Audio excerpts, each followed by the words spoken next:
If you have a Bible and you find it helpful, please turn in it to Luke chapter 11. This is where we'll spend our time. You know, God has given every human being, I don't know if you're aware of this or not, science tells us that the most amazing thing ever discovered in all of science, in all of nature, is the human mind, the human brain. It's the most complicated thing that we know of. And in its complication, what's astonishing about it is how well its contrivances are set up such that you and I can take things that we know to be wrong and that we can figure out a way to make them right. Or we can figure out ways to make things we know we ought to do, things that we don't really have to do. We're really good at that. Let's take a look at this text and see what it would tell us. Is everybody comfortable? Is it cold or warm? Or so? You know, it's not on. I mean, I'll turn it up one because. The air's not on? No, it's set like for just the fan. It is. The air was on, but it was the same temperature that the room was. So, but I'll turn it off. I'll begin reading in chapter 11, verse 45. One of the experts in the law answered Jesus and said, "Teacher, when you say these things, you insult us also." Jesus said, "And you experts in the law, woe to you, because you load people down with burdens that they can't carry, and you yourselves will not even lift a finger to help.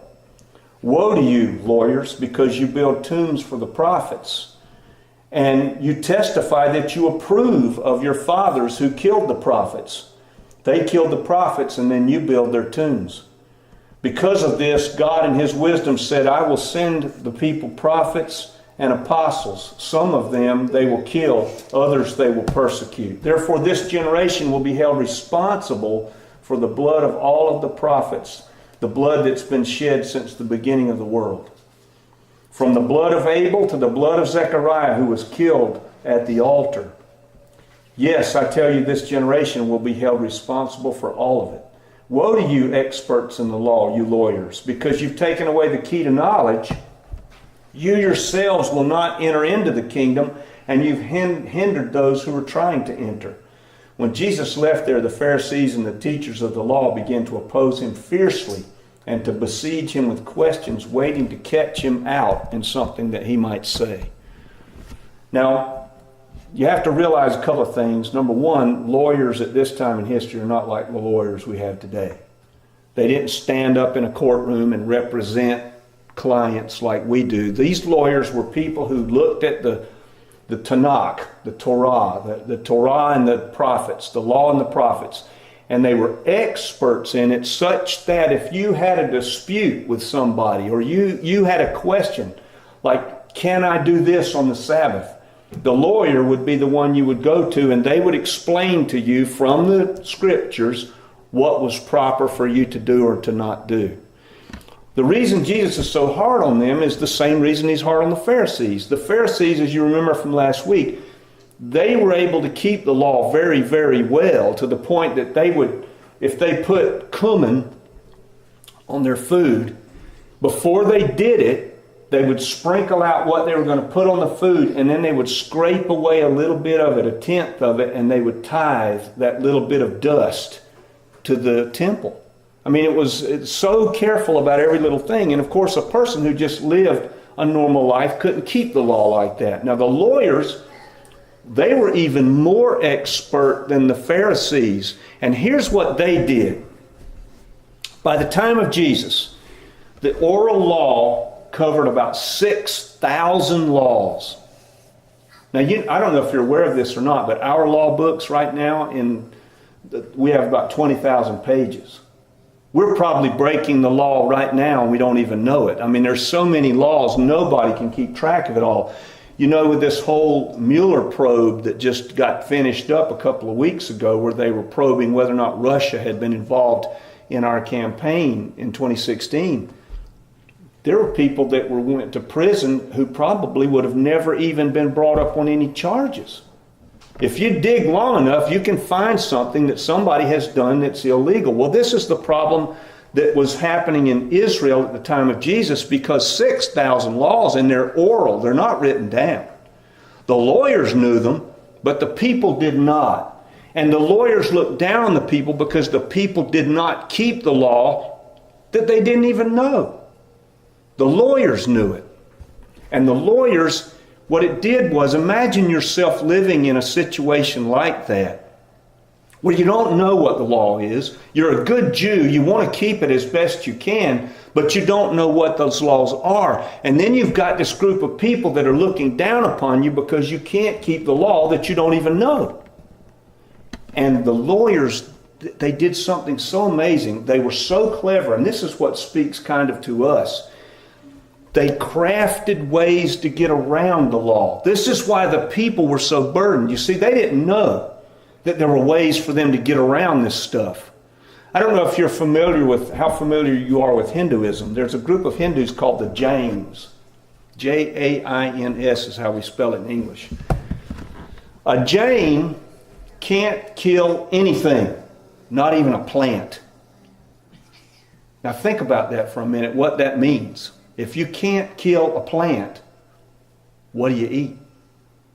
The Jains wear a mask over their mouth and nose when they're walking around so that they won't even accidentally suck up an insect, a gnat. Because, hey, that gnat might be Uncle Louie in his transmigratory journey. We don't want to injure Louie on his way. And Aunt Myrtle might be a cabbage, so we don't want to cook Aunt Myrtle. So what do? The only way they can eat is they'll let Al cook a cabbage. Al killed Aunt Myrtle, and then they can come with their begging bowl and they can eat the cabbage. That's how they live. All right? The Jewish lawyers were heaping burdens on the people like that because the people could not figure out ways to get around the law. The lawyers could. Let me just give you an example. The Sabbath laws. There were 39 subcategories of Sabbath laws dedicated to just one feature of the Sabbath keeping, and that was work. Work. You're not allowed to work on the Sabbath in the Jewish culture. If you're going to be a good Jew, you don't do any work. Well, what is work? Somebody's got to define that, right? I mean, does work mean pulling my pants up when I get out of bed? I mean, what do we? So they had to write it all out. None of the common Jewish people could keep track of that. Let me just give you an example. Here was the way in which it worked on one thing, and that's how you carried things. Anybody who carries something in the right hand or the left, carries it against their chest, carries it over their shoulder, is guilty of doing work on the Sabbath. But there's stuff to drink. If you carry something on the back of your hand, or you carry something on your foot, or you carry it in your mouth, or you carry it on your elbow, or you tie it to your ear, or you tie it into your hair, or you pull it up into your cloak folded, or you put it between your money belt and your body, you're allowed to carry that because you're not carrying it in the normal way. That's how you get around it. I mean, can you imagine if you can't carry anything? Did you know they weren't allowed to pick up anything that weighed more than a dried fig? And if you dropped the fig, you couldn't pick it up because now you've carried twice as much. So all of this was going on for these people. And Jesus is saying, you guys heap these burdens on people. You craft all kinds of ways for you to get around these laws, but you don't give them any relief at all. This is why Jesus was so upset with them. You know, there's a lot that goes on in our culture for us as believers that is very similar. I don't know how many of you ever go to the Christian bookstores. I haven't been to one in years. We don't even have one in Waycross. But if you go to the Christian bookstore, shelves lined up with all kinds of things that are telling you and I how we should then live in terms of our walk with God. Just piles of them. And this person says this is what you got to do. And this person says this is what you've got to do. And all of those things, what happens to us is there are burdens being given to us to carry. Jesus never wanted that. I mean, how do we compare the burden of keeping all of that with what Jesus said, "Come unto me, you who are weary and burdened, and I'll give you rest. Take my yoke upon me, learn from me. I am gentle and humble in heart. You'll find rest for your soul. My yoke is easy, my burden is light." That's very different from what was happening for the Jew in Jesus' time. And this is why Jesus, here's God in the flesh, and he's seeing what's happening to his people. I remember there's one text wherein Jesus has a leper coming to him. And one of the manuscripts read, Jesus felt compassion. But you know what another one says? Jesus was angry. I like that one better. Why was he angry? He's not angry at the leper. He's angry at the leprosy. He sees human beings, his creation, suffering. And this is why Jesus was so hard on the Pharisees and the lawyers, because they were causing the common people who were just doing the best they could to suffer. Then the other side of this coin is we're sometimes like the lawyers, because we figure ways out to rationalize whatever it is that God would bring to us to do or not do. We figure out ways in our minds to make those things okay. Jesus holds these people responsible for killing the prophets, and I wondered about that. I thought, why would he hold these people in the first century for things that had happened hundreds of years ago? It's not that he's holding them responsible for the actual murders. He's holding them responsible for the fact that what the prophets taught was freedom, and what these lawyers are teaching is bondage. And they're killing them all over again. In other words, you go and you build this fancy tomb for Isaiah, but everything that Isaiah wanted to teach us, you're taking away from the people. So he's holding them responsible for the fact that they're destroying the freedom that God is trying to give to the Jewish people. One of the easiest things to do, and I just say this because this is what I do on Sunday. One of the easiest things to do is to craft a sermon that just tells everybody about how bad it is in the world and how bad all of us are. That's really easy. I mean, you've probably been to services where somebody talks about this particular issue in our culture, and they pony up all kinds of reasons why this is a really bad thing, and pretty soon the amen chorus gins up in the congregation, and everybody's all foamed up about whatever this. Anybody can do that. I'll tell you what's a lot harder to do.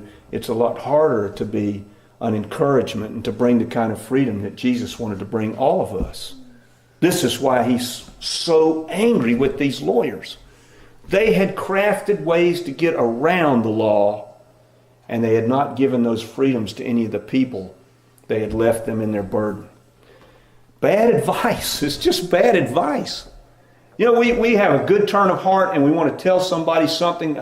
This is one of the aspects of doing this that I find most difficult, is when somebody says, "Rip, what do you think about X? I want to do this. What do you think about that?" It's hard to answer those questions without making a mistake and heaping a burden on somebody. Bad advice. It's easy to give bad advice. There was this woman on the deck. How many of you have seen The Wizard of Oz? The original old movie from the 30s. Everybody probably has. That used to really scare me when I was a kid. Those flying monkeys were scary to me. And early in the movie, when Dorothy's house first lands in Oz, you remember this really pretty lady shows up. She's got this big old gown that goes way out here. Everything's white and sparkly, and she's white and sparkly, and she's got a wand that's white and sparkly, and a crown that's white and sparkly. And they hired this actress. Her name is Billie Burke, and they hired her because of her voice. She just had this perfect little voice and this perfect little British accent that they would hire her back in the 30s to do voiceovers for other actresses because her voice was so amazing. Well, she was the good witch of the north. And so she was on a cruise coming from England to America. And back then, when they got on the cruise ships, they had all those big long chairs that they sat on the decks, in the sunny days. So she's sitting in one of those chairs, and next to her is this guy who's just got this vicious cold. Sneezing, hacking, blowing his nose, just sick, covered up. And she looks over at him and she says, "I know what you need to do about that cold." She says, you need to go back to your cabin, you need to take 2 aspirin, you need to cover up in all the blankets you can find, and you just sweat it out. She says, I know what I'm talking about. Do you know who I am? I'm Billy Burke, the Hollywood actress. And the guy looks over at her and says, oh, I am so thankful. Thank you for all that good advice. You know, I'm Dr. William Morrill Mayo from the Mayo Clinic. Bad advice. You know, this guy is like that. It's like this guy, if you go to a doctor, this guy sent his friend to a doctor. He had some trouble with his knee. Go to my doctor. He'll take care of you. He says, you know, I don't have a lot of money. He said, no problem. He says, if you go there and it looks like it's going to be an expensive surgery for a much lesser fee, he'll just change the x-rays around so that you'll be all right. That's what the lawyers were doing. That's exactly what they were doing. They were taking the truth that God had given and they were undoing it for the people and for themselves and heaping burdens on people. Look, all we've got, just, you know, keep this in mind for the rest of our lives. It's a good thing to keep in mind. All we've got is the fact that Jesus died for us. All we've got is the fact that we've come to Him with the very best we knew.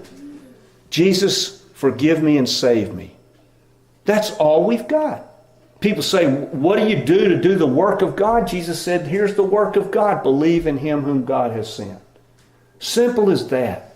Anything beyond that, you have to wonder if it's God or it's just bad advice. Micah, and this goes for the Old Testament. These people had this.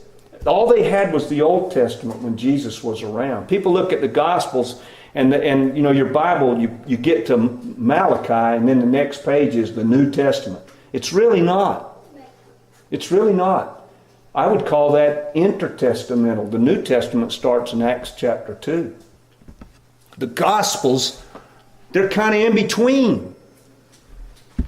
And they had the Old Testament. Listen carefully to this. This is in their Old Testament. Micah chapter 6. God has showed you what is good. What does the Lord require of you? But to do justly, to love kindness, and to walk humbly before God. That's all that was ever required. That's all that has ever been required. Nothing has changed. Nothing. And when we heap burdens on ourselves, I'll tell you, rationalizing away things that God has for us is a burden. If we talk to somebody who is participating in something that they know God doesn't want them to do, and they've rationalized it in their head, ask them how well it goes for them when they get alone and they can think. There was this little boy and this little girl's kindergarten age. And the little boy came to kindergarten one day with a big bag of marbles that he'd just gotten for his birthday.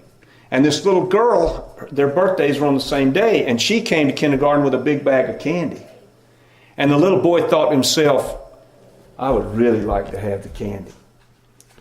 And so he said, I know what I'll do. I'll cook up a trade. So he goes to the little girl and he says, I've got this bag of marbles. I'll trade you my bag of marbles for the candy. The little girl says, well, let me think about it, and I'll come back tomorrow and let you know. The boy goes home, and he looks at that bag of marbles, and he realizes there's 2 or 3 or 4 or 5 or 10 of them in there that he really likes. So he takes them out, puts them in his pocket, goes to school the next day. The girl says, I've decided I'm going to make the trade. So she hands him the bag of candy. He hands her the bag of marbles. Everybody's happy. He goes home that night, and he can't sleep. What's the matter with him? He's wondering if she gave him all the candy. He wonders, did she give me all the candy? That's what rationalizing will do to us. It'll become a burden for us. God doesn't want us to have it. Walk humbly before our God. Love justice and kindness. That's all He's asking of us. I don't know where everybody is today.